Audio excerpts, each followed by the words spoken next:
Bonjour à tous et bienvenue dans cette vidéo sur les modèles de la lumière dans laquelle je vais parler de l'absorption d'un photon par un atome.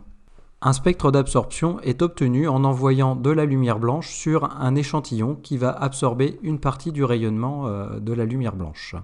Le spectre que l'on obtient quand on envoie de la lumière blanche sur un gaz est de cette nature-là, donc un fond coloré avec cette fois des raies noires qui apparaissent donc sur le spectre. Ces raies noires ont été expliquées par Niels Bohr avec son modèle en couche qui a fait correspondre les raies noires avec des photons absorbés par les atomes constituant le gaz. Donc ici, les raies noires vont correspondre aux photons absorbés et par excitation d'un électron, c'est-à-dire que en absorbant un photon, les électrons de l'atome sont passés sur un niveau supérieur.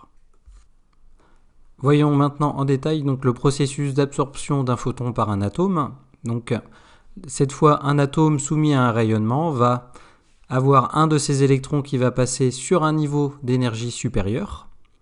Cette étape qui consiste à passer à un niveau d'énergie supérieur sera nommée transition énergétique, comme tout à l'heure, et elle va permettre l'absorption d'énergie avec une relation telle que delta de E d'énergie I F, donc de l'état initial vers l'état final, sera égal à EF moins EI. Cette fois, cette variation d'énergie sera supérieure à 0, étant donné qu'il s'agit d'absorption d'énergie, donc le système gagne de l'énergie.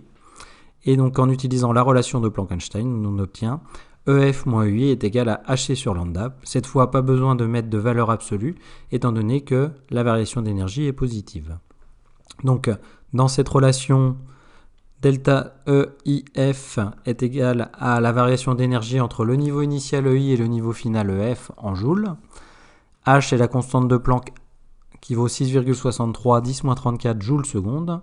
C est la célérité de la lumière dans le vide qui vaut 3,00 10 puissance 8 mètres seconde moins 1. Et enfin, nu qui intervient si on exprime la relation de Planck de la forme EF moins EI égale H nu, avec nu qui sera la fréquence de la lumière associée au photon en Hertz. Et pour finir, lambda, la longueur d'onde dans le vide de la lumière qui est associée au photon et qui s'exprime en mètres. Donc voyons ce que cela représente sur un diagramme énergétique. Donc j'ai mon diagramme énergétique avec E1 le niveau fondamental, E2, E3, E4 les niveaux excités et E infini le niveau pour l'énergie d'ionisation. Je considère cette fois un électron qui se trouve sur le niveau fondamental. En captant un photon, il passe au niveau E3, donc par absorption d'un photon. Donc cette fois, le photon est absorbé. Donc delta de E1 vers 3 est égal à E3 moins E1. Donc ici, j'ai bien quelque chose de positif. Nous avons bien de l'énergie qui est gagnée par l'atome. Pour avoir la longueur d'onde associée à ce photon, j'utilise la relation lambda est égal à Hc sur E3 moins E1 pour obtenir cette valeur en mètres. Voyons maintenant un exemple avec le cas du diagramme énergétique du mercure. Donc le mercure a le niveau fondamental E1, les niveaux excités de E2 à E7 et E infini pour les niveaux d'énergie d'ionisation. Je considère un électron qui se trouve initialement au niveau E5 et qui va passer au niveau E7 par absorption d'un photon de longueur d'onde associé qui sera lambda de 5 vers 7. Et je vais chercher à déterminer la longueur d'onde de ce photon. Je considère ici une excitation du niveau 5 vers le niveau 7. Donc delta E5 vers 7 est égal à E7 moins E5. Ensuite, je remplace par les valeurs numériques. E7 vaut moins 1,56, E5 vaut moins 3,71, donc moins 1,156 moins 3,71 me donne 2,15 électronvolts, qui est bien quelque chose de positif, donc j'ai bien un gain d'énergie par l'atome.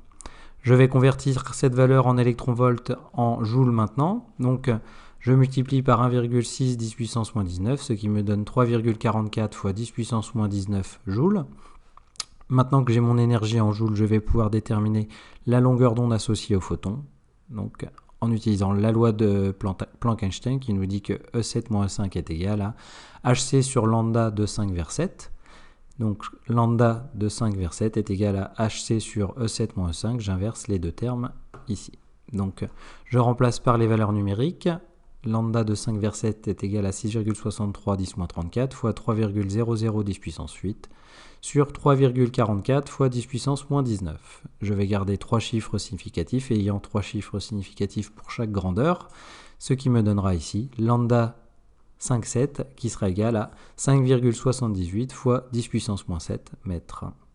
C'est-à-dire ici une longueur d'onde qui se trouve dans le visible au niveau du jaune-orange.